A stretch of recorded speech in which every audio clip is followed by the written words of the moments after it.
வாழ்க வையகம், வாழ்க வையகம், வாழ்க வளமுடன். குரு வாழ்க, குருவே துணை. குருவின் மலரடி போற்றி. சிந்தனையை, உடல் நலத்தை சீரமைத்து உய்வித்த குருவே வாழ்க. தியானமே யோகம், யோகமே ஞானம். தமிழ் ஆனந்த யோகம். வாழ்க வளமுடன். இதுகாரம் உடைகள் அத்தியாவசியமா அனாவசியமா என்ற ஒரு கேள்வியோடு கூடிய ஒரு தலைப்பு. இந்த தலைப்பின் கீழாக பல்வேறு வேதாத்திரிய தத்துவங்களையும் அதை அடிப்படையாக கொண்டு அதில் அமைந்து உள்ள கருத்துக்களை ஒரு 16 உட்தலைப்புகளாக எடுத்து அதை இங்கு வழங்கிய சாந்தி அம்மா அவர்களுக்கு முதற்க நன்றி. மெய்யன்பர்களே, உடை அவசியமா என்று ஒரு கேள்வியோடு நிறுத்தியிருந்தால் அது தேவையா தேவையில்லையா என்ற ஒரு கேள்வியோடு நின்று இருக்கும். ஆனால் இன்றைய தலைப்பிலே இது அவசியமா, அத்தியாவசியமா அல்லது அனாவசியமா என்று அதையும் சேர்த்து கேட்க வேண்டிய ஒரு சமுதாய கட்டமைப்பில் நாம் இருக்கிறோம். இப்போ இந்த தேவைகள் 3 என்பதை அம்மா அவர்கள் தெளிவாக எடுத்துரைத்தார்கள். இந்த ஆன்மீக பயிற்சிகள் அனைத்திற்கும் அடிப்படையான ஒரு தத்துவம் என்பது இந்த தேவைகள் 3 என்பதை நமது தமிழ் ஆனந்த யோகம் அடிக்கடி வலியுறுத்தி வருவதை நாம் அறிவோம். ஏனென்று கேட்டால், இந்த தேவை என்பதை உணராத நிலையில்தான் மனிதன் அறநெறி வாழ்க்கையிலிருந்து விலகி விலகி விலகி சென்றிருக்கிறான். அறநெறி வாழ்க்கையிலிருந்து விலகி சென்றதற்கான காரணமே இந்த தேவைகள் 3 என்பதை உணராததுதான் காரணம். இதை உணர்த்தாததும் இந்த சமுதாயத்தில் அதுவும் ஒரு காரணமாகத்தான் இருக்கிறது. இது ஏனென்றால், அதாவது பக்தி மார்க்கமாக இருக்கட்டும், ஞான மார்க்கமாக இருக்கட்டும், இரண்டிலுமே இந்த ஒரு இடம் ஒரு விடுபட்டு போன இடமாகத்தான் நான் பார்க்கிறேன். ஏனென்று சொன்னால், இந்த அதாவது தேவைகள் 3 என்பது மனிதன் இங்கு வாழ்வதற்கான தேவைகள் என்ன என்பதை வெளிப்படையாக இங்கு குறிப்பிடுகிறது. இப்போ ஆன்மீகம் என்பதனுடைய ஒரு உட்கருத்து, அதனுடைய அடித்தளம் என்ன என்று சொன்னால், நாம் எதற்காக வாழ்கிறோம், நாம் வாழ்வதின் நோக்கம் என்ன, அந்த நோக்கம் நிறைவேற நாம் என்ன செய்ய வேண்டும், இதுதானே அடிப்படை நோக்கம். அப்படி அந்த ஒரு அடிப்படை நோக்கம் ஏன் வாழ வேண்டும் என்று பார்க்கும்போது, அந்த நோக்கத்தில் இந்த தேவைகள் 3 என்பது இல்லை. நாம் இங்கு வாழ்வதற்கு இந்த தேவைகள் 3 என்பது தேவையில்லை, அப்படி வரல. அந்த நோக்கத்தை நிறைவு செய்வதற்காக இங்கு இந்த உடலும் உயிரும் இணைந்து இருக்க வேண்டுமல்லவா? அதற்காகத்தான் இந்த தேவைகள் 3 என்பதாக இங்கு நாம் அதை உணர்ந்து கொள்கிறோம். இந்த தேவைகள் 3 தான் வாழ்க்கையின் நோக்கமே என்ற அடிப்படையில் தான் இன்றைய சமுதாயம் சென்று கொண்டிருக்கிறது. அப்படின்னா அங்கே என்ன ஆகிறது? அப்போ ஒன்று, இந்த ஆன்மீகத்தில் பக்தி மார்க்கம் ஞான மார்க்கம் இரண்டிலுமே இந்த மனிதன் வாழ வேண்டியதனுடைய உண்மை நோக்கம் என்பது உணர்த்தப்படவில்லை. அப்போ என்ன பண்ணிட்டாங்க அவங்க? இந்த தேவைகள் என்பதைத்தான் வாழ்வின் நோக்கம் என்று இந்த தேவைகள் மூன்றிலுமே மீறுவது என்ற நிலைக்கு மனிதன் சென்று விட்டான். அப்ப இந்த தேவைகள் மூன்று என்பதை உணராமல் ஆன்மீகத்தின் முதல் படி கூட எடுத்து வைக்க முடியாது என்பதுதான் நாம் வேதாத்திரியத்தில் உணர்ந்து இப்பொழுது சமுதாயத்துக்கு சொல்லிக் கொண்டிருக்கக்கூடிய ஒரு கருத்தாக இருக்கிறது. இப்போ இதை விடுத்து இப்பொழுது ஒரு ஞானம் என்ற நிலையை அடைய வேண்டும் என்பதற்காக பல்வேறு வகையான இயக்கங்கள் பல்வேறு வகையான பயிற்சிகளையும் விளக்கங்களையும் கொடுத்து கொண்டிருக்கிறார்கள். எந்த ஒரு நிலையில் சென்றாலும் இந்த தேவைகள் மூன்று என்பதை உணர்ந்து இதில் தெளிவு பெற்று இதில் நாம் தேவை அளவில் நின்ற பிறகு அந்த பயிற்சிகளுக்குள் சென்றால்தான் அந்த பயிற்சி நிறைவு பெறுமே தவிர அப்படி இல்லை என்று சொன்னால் அது தற்காலிகமாகத்தான் இருக்கும் என்பதை முதலில் தெள்ள தெளிவாக நாம் உணர்ந்து கொள்ள வேண்டும். சரி, அந்த அடிப்படையிலே இப்போ இந்த தேவைகள் மூன்றில் முதல்ல இருக்கக்கூடிய தேவை பசி தாகம் என்று சொல்லுகிறோம். கடைசியில் இருக்கிறது இயற்கை கழிவுகளின் உந்து வேகம் என்று சொல்லுகிறோம். இது ரெண்டையும் தனியாக வச்சுக்குவோம். நடுவில் இருக்கக்கூடிய தட்பவெப்பத்திலிருந்து பாதுகாப்பில் தான் உடை வருகிறது, அதை தனியாக வச்சுக்குவோம். என்ன, ஏன் அப்படி அப்படின்னா, பசிதாகம் என்பது இந்த உலகப் பொருள்களை தூக்கக்கூடியது, நமதாக்கிக் கொள்வது. நமதாக்கிக் கொள்வது என்று சொன்னால் நம் உடலோடு என்ன பண்ணுறது, இணைத்துக் கொள்வது.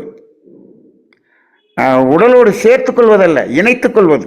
அப்போ என்ன பண்ணுறோம், அந்த பொருள்களை தூய்த்தல் என்று வருகிறது. பசி என்பதற்கான உணவும் தாகம் என்பதற்கான நீரும் உடலோடு உடலாக மாறக்கூடியதாக இருக்கிறது. அப்போ அதை உடலுக்குள்ளாக நாம் உள்வாங்குகிறோம். அப்படி என்றால் அதற்காக அந்த பொருளை பெற்று தூய்த்துக் கொள்கிறோம்.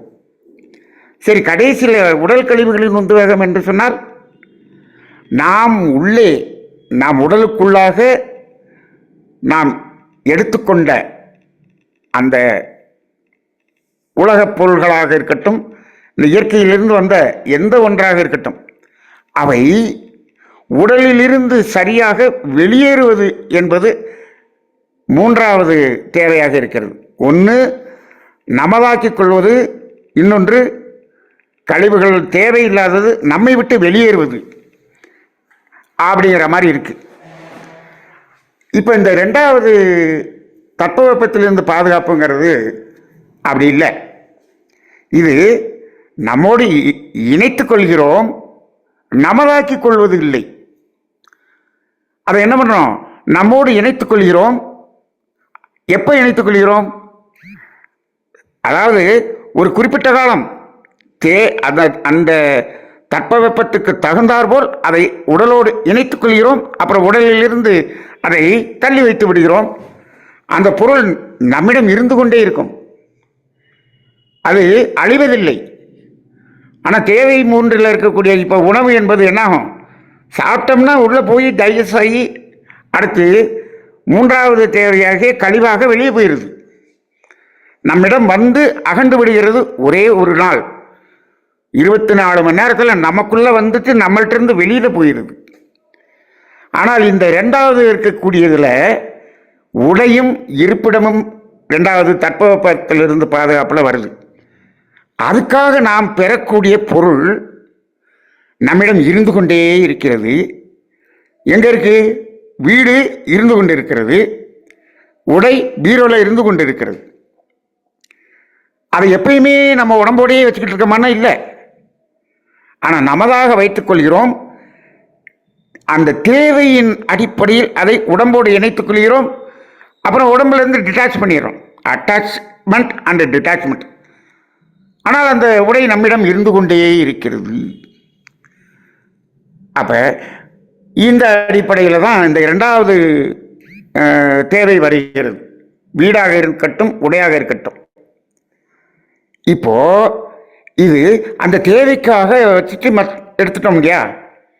இப்போ அந்த உடை எவ்வளவு காலத்துக்கு இருக்கிறது என்று கேட்டால், முன்னாடி இருந்ததெல்லாம் கொஞ்சம் சீக்கிரமாக கிழிஞ்சது. இப்போ வரக்கூடிய அந்த உடைகள் எல்லாம் 10 வருஷம் 15 வருஷம் ஆனாலும் என்ன ஆகிறது இல்லை, அது கிளியறதில்லை. ஆனால் என்ன ஆயிடுது, அந்த டிசைன் மாறுது, கலர் மாறுது, கொஞ்சம் ஃபேட் ஆகுது, அவ்வளவுதான். பட் அந்த உடை என்ன தட்பவெப்பத்திலிருந்து என்ன வேலையை செய்ய வேண்டுமோ அது கலர் ஃபேடானாலும் செய்யும், எப்படி இருந்தாலும் செய்யும். அப்படி இருக்கும்போது இந்த தேவைகளிலேயே இந்த மூன்று தேவைகளில் நாம் எதற்கு அதிகமாக செலவிட வேண்டியிருக்கிறது என்று சொன்னால், அது வந்து போய்கொண்டிருக்கிறதுங்கிறது தான் நமக்கு அதிகமாக இருக்க வேண்டும். அப்போ உணவு, நீர் இதுக்கு தான் அதிகமாக இருக்கணும். ஏன்னா அது வந்து நம்மிடம் விட்டு சென்று கொண்டே இருக்கக்கூடிய ஒன்றாக இருக்கிறது. ஆனால் உடை என்பது நமக்கு அது இருந்து கொண்டே இருப்பதனால் அதனுடைய தேவை என்பது மிக குறைவாக இருக்கக்கூடிய ஒரு நிலையில்தான் இருக்கிறது. ஆனால் இப்பொழுது பார்த்தோம் என்று சொன்னால், இந்த உடைக்காகவும் இந்த இருப்பிடத்துக்காகவும் நாம் செலவு செய்யக்கூடியது பல லட்சங்களாகவும் பல கோடிகளாகவும் இருக்கிறது. ஆனால் உணவுக்காக நம்ம கணக்கு போட்டு பாருங்க. அப்ப அந்த உணவு அப்படிங்கிறது, உணவும் தேவைக்கான உணவும் தேவைக்கான நீர், இதுல நீ ஒரு 50 வருஷத்துக்கு எடுத்து போட்டு பாருங்க, எவ்வளவுதான் சாப்பிட்டுருவோம். அப்ப அதற்குரிய செலவை விட நாம் என்ன பண்றோம், இதற்கு அதிகமாக செலவிடுகிறோம்.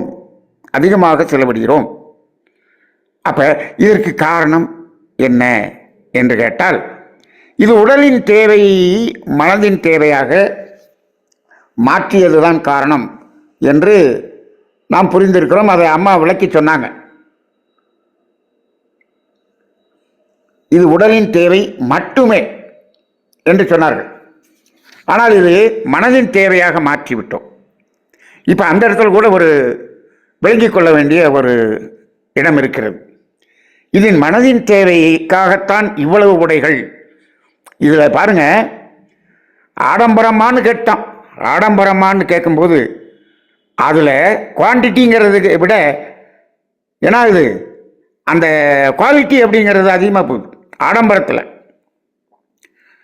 இப்போ நம்ம என்ன பண்ணுறோம், உடையில் இரண்டிலுமே நம்ம மிகையாக இருக்கிறோம். எப்படி, குவான்டிட்டியும் அதிகமாக இருக்கிறது, அதில் விலை உயர்ந்த ஆடைகள் என்பதும் இருக்கிறது. அப்போ ரெண்டுலையுமே நமக்கு ஆடம்பரம் வருது. அப்போ அது எண்ணிக்கை அதிகமாக இருந்தாலும் அது ஆடம்பரம் தான். அது விலை உயர்வான ஒரு உடையாக இருந்தாலும் அதுவும் ஆடம்பரம் தான். இப்போ இதில் நாம் இந்த ரெண்டுலையும் உடையில் ஆடம்பரமாக போனதற்கு நமது மனம்தான் காரணமா, நமது மனதின் தேவைதான் காரணமா என்று கேட்டால் அப்படி கூட சொல்ல இயலவில்லை. என்ன என்று பார்த்தால், பிறருடைய மனதுக்காக நம்மை சுற்றி உள்ளவர்கள், நமது உறவினர்கள், நமது நண்பர்கள், நமது அலுவலகத்தில் நம்மோடு பயணிக்கக்கூடிய அந்த நமது சகாக்கள், இன்னும் சமுதாயம், இவர்களுக்காக, இவர்களுடைய மனதுக்காக நாம் இதை ஆடம்பரமாக மாற்றிக்கொண்டிருக்கிறோம் என்பதுதான் உண்மை. அப்ப நமது மனதுக்காகவும் இல்லை. அப்ப நம்ம மனசு திருப்திக்காக அப்படின்னு நீங்க பாருங்க. இப்போ இது உடலின் தேவையாக இருந்தாலும் என் மனசுக்கு திருப்தியா இருக்கணும்லங்க. சரி, ஆமாம், இருந்துட்டு போட்டோம். அது மனதின் தேவையாகவும் கொஞ்சம் வச்சுட்டு போங்க. அதனால ஒன்றும் தப்பு இல்லை.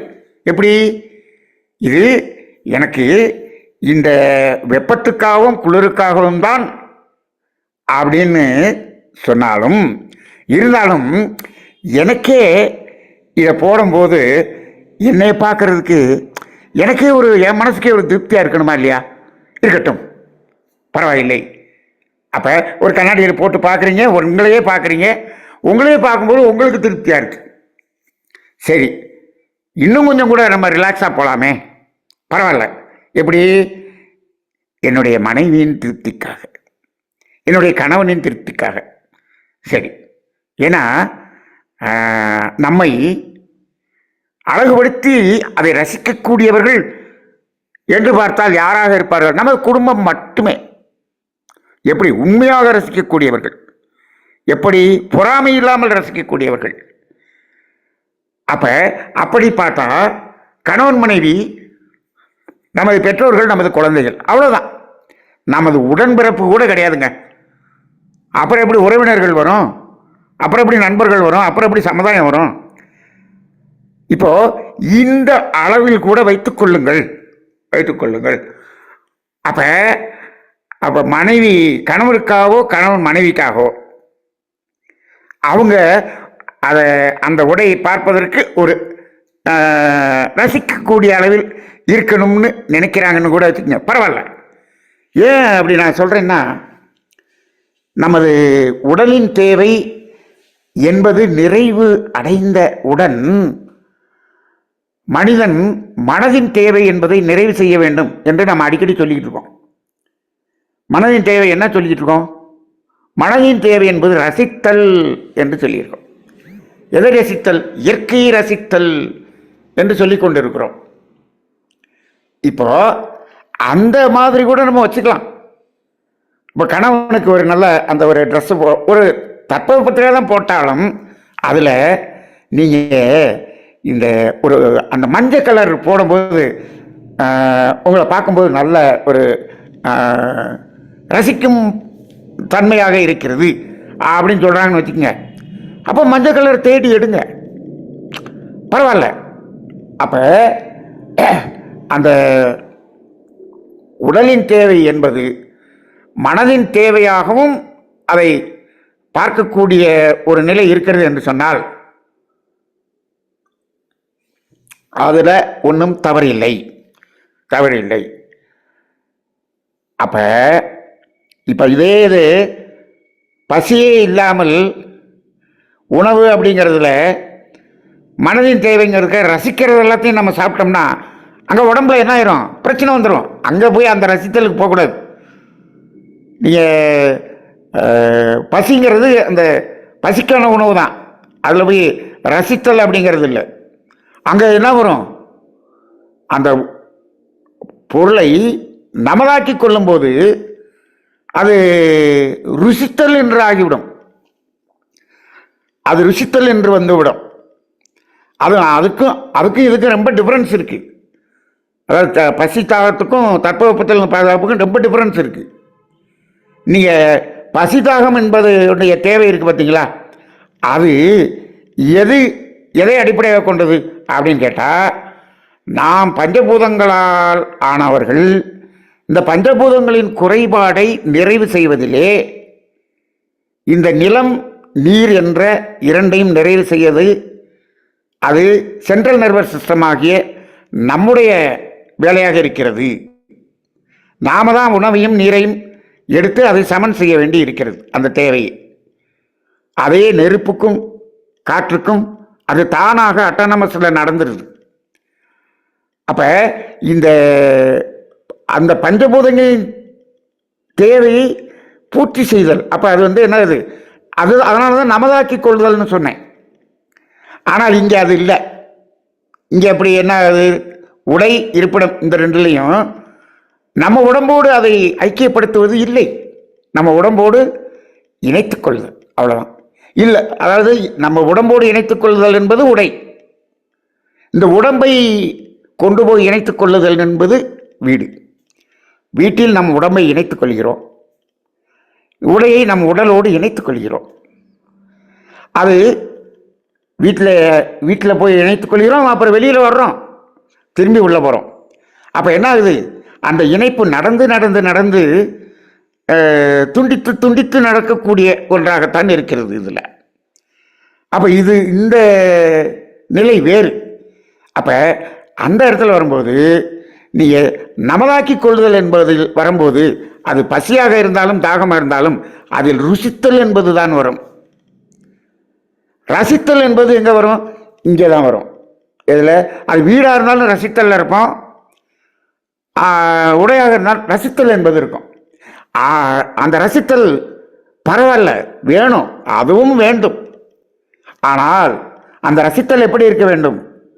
பிரைமரி நம்பர் 1, நாம் அந்த உடையை போட்டு நம்மை பார்த்து ரசித்தலாக இருக்க வேண்டும்.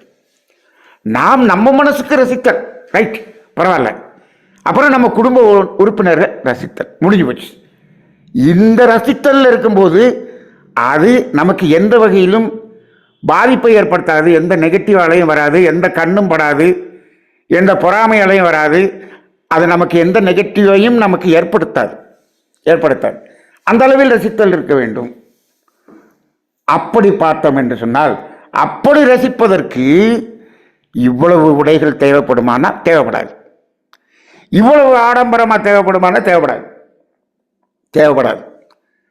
அப்ப நாம் ரசிப்பதற்கு கடன் வாங்கி அதை போய் ரசிக்கிறதுக்கு முடியுமா?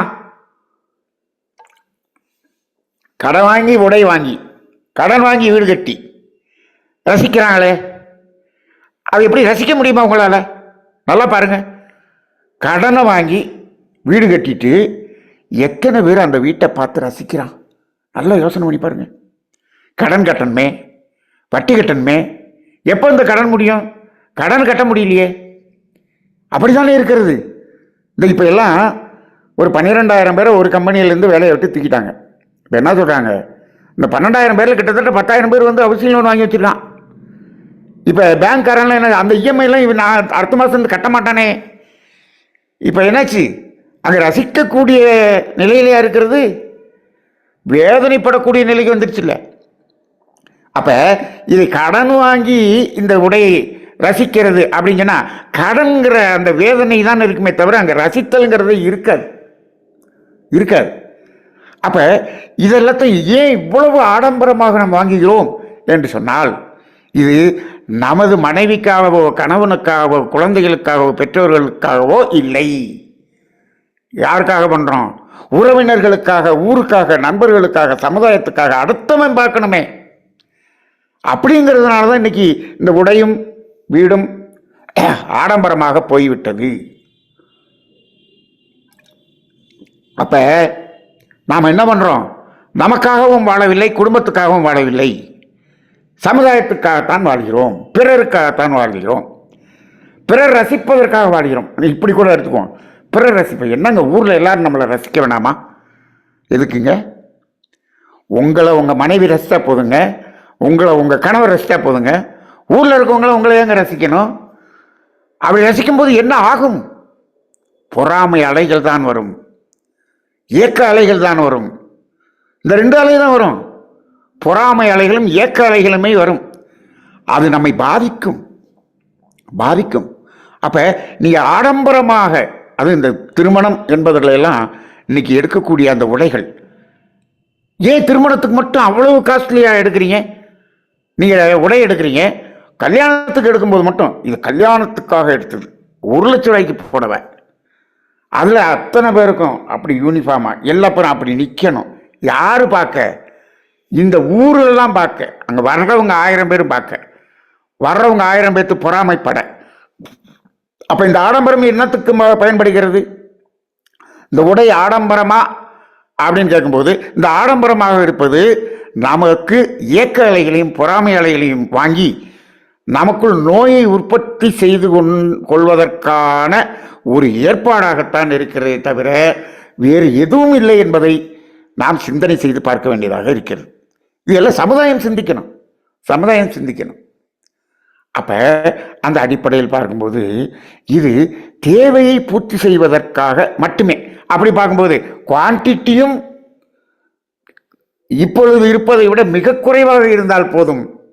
அதே போல அந்த குவாலிட்டிங்கிறது என்ன சொன்ன, விலை உயர்ந்த ஆடம்பரமான காஸ்ட்லியான, அது தேவையற்றதாக ஆகிவிடும். அதே போல வீடும் அப்படித்தான். வீட்டில் வீடு கட்டுறீங்க.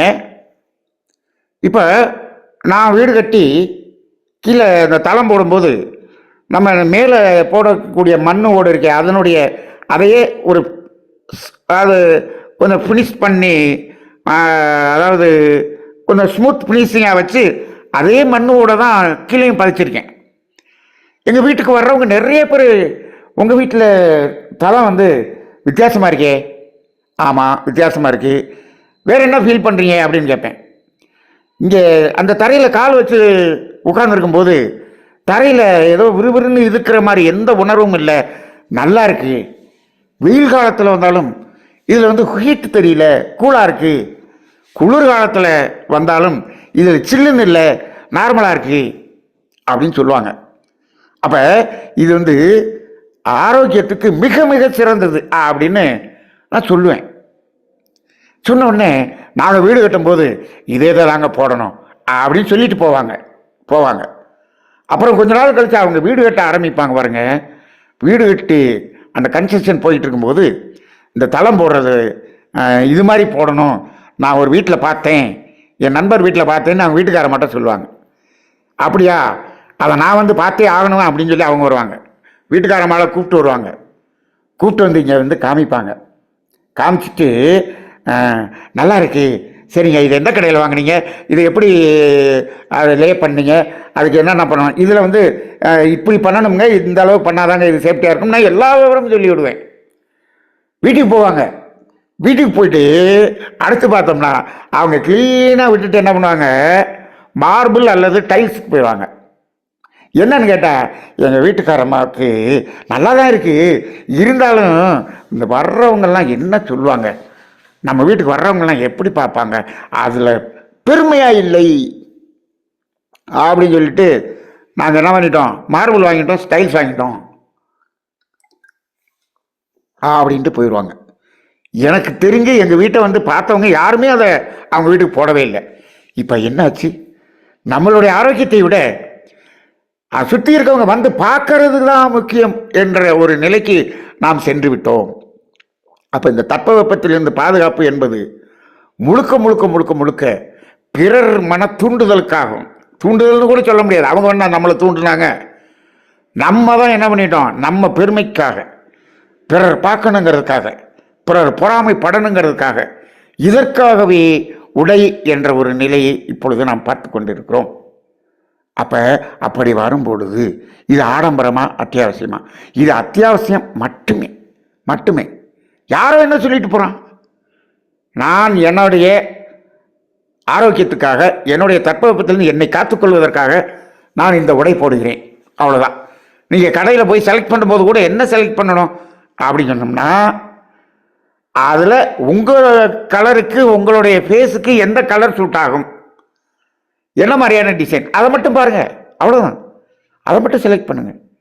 இது அவங்க பார்த்தா என்ன சொல்லுவாங்க, அது தேவையே இல்லை என்ற ஒரு நிலை வரும்பொழுது தான் நாம் இதில் குவான்டிட்டியும் குறைக்க வேண்டும், அதில் ஆடம்பரமான காஸ்ட்லியான துணிகள் எடுப்பதையும் அதில் இருந்து நிறுத்த வேண்டும். இதில் ஆரோக்கியம் என்பது ஒன்றுதான் பிரதானமாக இருக்க வேண்டும். செகண்டரியாக நாம், நமது குடும்பம் அதை ரசிக்கும்படியாக இருக்க வேண்டும் என்ற அடிப்படையில் இதை நாம் பார்த்தோம் என்று சொன்னால், இதிலிருந்து நாம் ஒரு தெளிவுக்கு வர முடியும். ஆக இந்த தேவைகள் 3 என்பதில் ஒரு தெளிவு வராமல் இந்த தேவைகள் 3 தெளிவு வர்றதுக்காகத்தான் என்ன மாறாய்தல், ஆசை சீரமைத்தல், சினந்த வைத்தல், கவலை விழித்தல், இது நாளுமே அதுக்காகத்தான். நீங்கள் வேணால் சிந்திச்சு பாருங்கள். மகரிஷி கொடுத்திருக்கக்கூடிய வாழ்க்கை தத்துவம் 12 இருந்தாலும் இந்த வாழ்க்கை தத்துவத்தில் 12மே எதுக்கு அப்படின்னு சொன்னோம்னா இந்த தேவைகள் 3க்கு தான். இந்த தேவைகள் 3க்காகத்தான் 3ல் தப்பு பண்ணும்போது அறநெறியே வருது. சரி, அப்போ வாழ்க்கை தத்துவத்தில் இந்த தேவைகள் 3 தான் பிரதானம். இந்த தேவைகள் 3ல் சரியாக இருப்பதற்காகத்தான் எண்ணம் ஆராய்தல். வேற என்னத்தங்க எண்ணம் ஆராய்தல்ல வேற என்ன செய்ய போறீங்க? இந்த தேவைகள் 3 தான். அடுத்து என்னது? ஆசை சீரமைத்தல். அது தேவைகள் 3ல் தான் வருது. சினம் தவிர்த்தல், அது இந்த தேவையை மீறினதுனால வந்தது தானே பிரச்சனை. சினம் தவிர்த்தல். கவலை வெளுத்தல் என்ன? அதுவும் தேவை மீறினதுனால வந்த கவலை தானே. நீங்கள் எடுத்து பாருங்க, இந்த 4மே இந்த தேவைகள் 3க்குள்ளே தான் நிற்கும். அப்போ இந்த தேவைகள் 3ஐ சரியாக செய்வதற்காக அதில் நம்ம பண்ணின தப்பையெல்லாம் சரிப்படுத்துறதுக்கு தான் இந்த 4 அகத்தாய்வும். இதை முடிச்சிட்டிங்கன்னா அடுத்து நீங்கள் எங்கே போகலாம்? நான் யார் என்பதற்கு செல்லலாம். நான் யார் என்பதை உணரலாம். ரைட்டுங்களா? அப்போ அந்த இடத்துல நான் யார் என்பதை உணர்ந்தால் அதன் பிறகு அப்புறம் தான் நீங்கள் என்ன பண்ணுவாங்க? பாவப்பதிவுகளும் அதை போக்கும் வழிகளும். மகரிஷியினுடைய சிலபஸ் எவ்வளவு தெளிவாக இருக்கு பாருங்க. இப்போ எல்லாம் சாதாரணமாக எதுவுமே இல்லாமல் இந்த மாதிரியான சிந்தனை எதுவுமே கொடுக்காம நேரடியாக வாங்க, நம்ம ரமணரின் ஆத்ம விசாரணை செய்வோம். 3 நாள் அப்படியே உட்காந்து நான் யாரு அப்படின்னு விசாரணை செஞ்சுட்டு 3 நாள் முடிஞ்சோடனே வீட்டுக்கு போயிடுவோம். வீட்டுக்கு போய் என்ன செய்வோம்? அப்புறம் அந்த தேவையில்லாத வேலை, தேவைகள் 3 தெரியாமல் வாழ்கிற வாழ்க்கையை தான் வாழ்ந்துக்கிட்டு இருக்கிறோம். இப்போ நீங்கள் இந்த தேவைகள் 3ல் தெளிவடைந்து அதில் பக்குவமடைந்த பிறகு நீங்கள் விசாரணை செய்தால் தான் நல்லது. அப்போ தேவைகள் 3ங்கிறதுல நிறுத்தும் பொழுது நாம் என்ன செய்கிறோம்? இனிமேல் யாருக்கும் துன்பம் கொடுத்து பாவப்பதிவை கூட்டிக் கொள்வது இல்லை என்ற ஒரு நிதர்சனமான முடிவுக்கு வந்துடுறோம். இதுக்கு வந்த உடனே தான் நீங்கள் என்ன பண்ணணும்? ஆத்ம விசாரணைக்கு போகணும். அதுக்கப்புறம் ஆத்ம விசாரணைக்கு போயிட்டு நீங்கள் நான் யார் என்பதை உணர்ந்து கொண்டீர்கள் என்று சொன்னால் அதன் பிறகுதான் நீங்கள் கர்மவினை என்பதை கழிக்க முடியும், பாவப்பதிவை கழிக்க முடியும். எப்படி? அதுக்கு பிறகுதான் நீங்கள் என்ன பண்ணுவீங்க? பிறர் துன்பம் போக்கும் புண்ணிய செயலை முழுமையாக செய்ய ஆரம்பிப்பீங்க. அப்போ மகரிஷி கரெக்டாக வச்சிருக்கிறாரா? தேவைகள் 3 சொல்லி, அறநெறிகள் 3 சொல்லி 4 விதமான அகத்தாய்வு செஞ்சு நான் யாரை உணர்த்திய பிறகு பாவப்பதிவுகளும் அதை போக்கும் வழிகளும் சரியாக கொடுத்திருக்கிறார். இன்றைய காலகட்டத்தில் இந்த முறைப்படி போனால்தான் ஞானம், அதுதான் உண்மையான ஞான பாதையாக இருக்கும், ஆன்மீகமாக இருக்கும். அப்படி இல்லாமல் நீங்கள் வெளியில் என்ன பண்ணுறீங்களோ அதை பண்ணிக்கிட்டு இருங்க. நீங்கள் இங்கே 3 நாள் ஞான முகாம் உட்காந்தீங்கன்னா 3 நாளில் நீங்கள் ஞானம் அடைந்து விடலாம். இதெல்லாம் போலியான ஒரு நிலையாகத்தான் நான் பார்க்கிறேன். அப்போ அங்கே 3 நாள் போயிட்டு 3 நாளில் பெரிய ஞானம்ட்டு வந்து அப்புறம் வெளியில் வந்து எப்பயும் செய்கிற வேலையை செஞ்சுக்கிட்டு இருக்கிறோம். அப்போ அது என்ன ஆகுது? அது உண்மை அல்ல. மகரிஷி அப்போ இவ்வளவு முறைப்படுத்தி வச்ச ஸ்டெப்பு. ஏன் நான் இதை இவ்வளோ தூரம் வேதனைப்பட்டு சொல்கிறேன்னா, அந்த மாதிரி முகாம்களில் போய் பார்த்தோம்னா அங்கே அட்டன் பண்ணுறவங்களில் கிட்டத்தட்ட 75% மனவளக்கலையில் பிரம்மஞானம் எடுத்து பேராசிரியர் ஆனவர்களாக அங்கே உட்கார்ந்துருக்கிறார்கள். அப்போ சரிதானே சார், அவங்க இதெல்லாம் முடிச்சுட்டு தானே போய் உட்கார்ந்துருக்கிறாங்க அப்படின்னு பார்த்தா இங்கே தேவை என்பதையே உணராமல் அங்கே ஏதாவது கிடைக்குமான்னு வராங்க. ஏங்க 3 நாளில் ஞானம் கிடைக்கும் அப்படின்னு சொன்னோம்னா புத்தர் ஏங்க அவ்வளவு காலம் தேடுன்னு காடாக ஓடினார்? அப்போ புத்தர்லாம் விவரம் தெரியாத மனுஷன் அப்படிலாம் ஆகிப்போச்சு. ஆக அந்த அடிப்படையில் இந்த தலைப்பு மிக மிக மிக மிக இன்றைய சமுதாயத்துக்கு சென்றடைய வேண்டிய ஒரு தலைப்பாக இருக்கிறது. அந்த தலைப்பை அற்புதமாக ஒரு 16 பாயிண்ட் அதில் தனியாக எடுத்து கொடுத்தாங்க பாருங்கள். அந்த 16 பாயிண்ட்டும் 16 நாள் சிந்தனை கருத்தாக நம்ம தமிழானந்த யோகத்தில் கொடுக்கக்கூடிய அளவுக்கு அதை எடுத்து கொடுத்த சாந்தி அம்மா அவர்களுக்கு மீண்டும் ஒரு முறை நன்றி கூறி இந்த சிந்தனையை நிறைவு செய்து கொள்கிறேன். வாழ்க வளமுடன்.